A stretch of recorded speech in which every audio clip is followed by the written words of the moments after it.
तो पेरेंटिंग पे जब आ ही रहे हैं तो मुझे इस पे एक बात पूछनी है। अब आप जैसे आपने बोला एक 18 साल की लड़की को आप कोच कर रहे हैं, जेनजी का माइंडसेट क्या है? मतलब एक अगर मैं सोशल मीडिया के माध्यम से बोलूंगा, they are unpredictable, they are highly impulsive. मैं नहीं मानता ऐसा, क्योंकि मैं तो ब्रेन का कोच हूं, तो मैं तो ब्रेन के अकॉर्डिंग देखता हूँ। करेक्ट। आप क्या जानते हो? क्योंकि आप HNI, अच्छा ये भी एक बात बड़ा मिथ है जिसके हम पहले बात कर चुके हैं। ये बड़ी फैमिली के लड़के बच्चे तो बिगड़े होते हैं, छोटी उम्र में दारू पीना शुरू कर देते हैं, गाड़ियां तेज चलाते हैं, बदतमीज होते हैं, या हर तरह के गलत वो काम कर सकते हैं जितना हम सोच भी नहीं सकते। क्या है एक्चुअल में? पहले मुझे लगता है हमें ये डिस्कशन करना चाहिए जेनजी बन कैसे गए। भाई पहले मैं और आप सेम एज के हैं, तो हम लोगों का तो वो वाला लाइफस्टाइल नहीं है। नहीं। मगर ये इतनी बड़ी जनरेशन कैसे, या इतने सारे लोग कैसे जेनजी बन गए, इतने सारे बच्चे, हमें ये भी तो एक डिस्कशन करना पड़ेगा ना। हाँ, पता नहीं लेबल क्यों लगा दिया उन्होंने, लेबल तो लगा ही है भाई कुछ तो डिफरेंस है ही है, तभी हाँ। तो वो जेनजी है। तो मेरे को क्या लगता है कि अप्रॉक्सीमेटली 2001 और 2 के बाद ज़्यादातर कुछ जो टीवी में हमें दिखाया गया, तो ज़्यादा उसके बाद ना न्यूक्लियर फैमिलीज हो गई। पहले जॉइंट फैमिली होती थी, आपको भी पता होगा। बिल्कुल बिल्कुल। तो अब क्या हुआ, फिर वो न्यूक्लियर फैमिली में कन्वर्ट हुए, धीरे धीरे सब लोग अलग रहने लगे, 4 भाई हैं, चारों अलग रह रहे हैं। अब उसके बाद फिर हस्बैंड वाइफ भी जॉब कर रहे हैं, क्योंकि थोड़े खर्चे बढ़ जाते हैं, अब खुद देखने सारे खर्चे। तो बच्चों को कौन पाल रहा है? कोई भी नहीं पाल रहा। मोबाइल।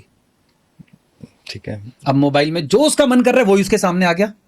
इस पे इसको और डीप आंसर करने से पहले ना मैं 2 लाइनें कहना चाहता हूँ।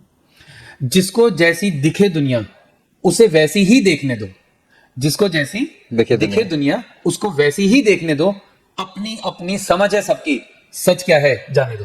अरे वाह। तो कहने का मतलब है उस बच्चे को मोबाइल पे जो उस वक्त अच्छा लग रहा है वो उसको फॉलो कर रहा है। अब घर में जैसे बड़े होते हैं, ताऊ जी है, दादाजी है, नानी है, दादी है, नाना जी है, वो तो है ही नहीं कोई भी नहीं। तो गलत काम के लिए कोई रोक ही नहीं रहा। अब उसको जो अच्छा लग रहा है वो कर रहा है। ठीक है, बिल्कुल सही कह रहे हो आप। तो फिर उसे लग रहा है भाई मैं तो यही कपड़े, यही फ़ोन, जोमेटो, ओला, स्विगी, सब कुछ वो यूज़ कर रहे हैं, उसे वही अच्छा लग रहा है, तो वो फिर जेनजी बन गया।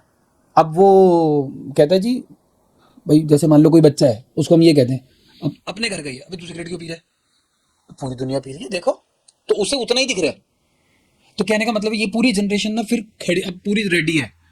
तो मेरे को क्या लगता है कि अब मैं भी काफ़ी HNIs में, फैमिलीज में पढ़ा ही रहा हूँ, तो वहाँ पर थोड़ा सा कल्चर कम है।